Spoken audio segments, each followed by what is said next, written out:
The potential for peace draws closer in Colombia. Negotiators from the government and the Revolutionary Armed Forces of Colombia have agreed on a reparations deal for victims. It's the most significant issue to be overcome during the 3-year-long peace process. We're joined now by Michelle Begay in Bogota. Michelle, how close are we to actually seeing a final agreement?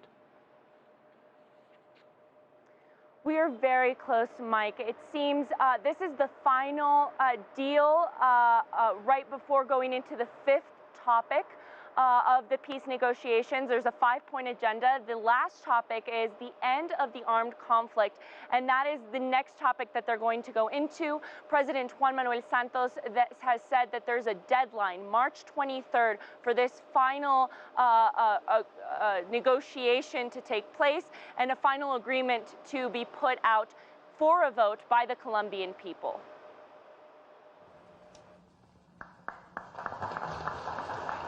It is time to believe in peace. That was the message from representatives of the Colombian government as they announced advancements made in peace negotiations.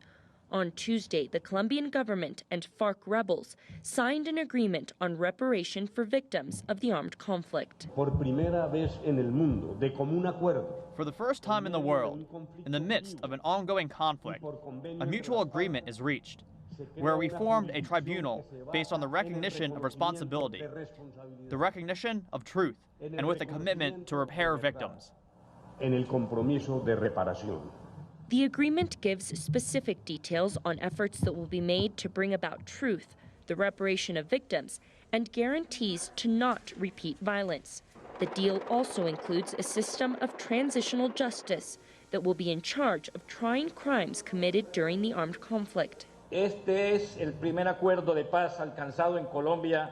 is the first peace agreement reached in Colombia that hasn't ended with a general amnesty for all those involved in the conflict, but instead with the creation of a special peace tribunal with powers to find out about all the violations of rights and about all those responsible for these violations. The agreement was reached after 18 months of negotiations, and during the talks, 60 victims of FARC rebels, right-winged paramilitaries, and the government presented testimonies and offered proposals. At the signing of the agreement, one representative of the victims reacted. We are celebrating that the path to recognize the victims has been found after so many decades of impunity. We reiterate that as we have laid our pain out at the peace talks and all 5 of the delegation's visits, today we reclaim our dignity, our demands that the agreements be true to the claims of all the victims.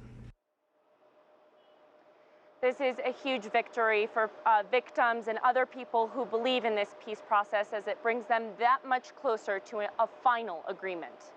Michelle, listening to that victim talk so eloquent, what are some of these points that are made on the victims' agreement?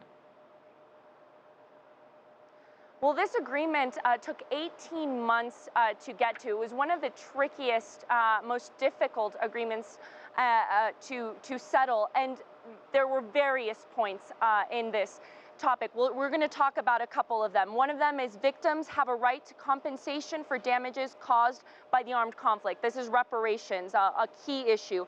There's the creation of a commission for truth, which will be a temporary commission that will contribute in bringing to light the complexity of this armed conflict. 50 years, many armed and illegal groups involved, and many people want truth through this whole process. There's going to be the creation of a unit dedicated to searching for the disappeared as a result of the conflict. The government says about 30,000 people have disappeared during this armed conflict.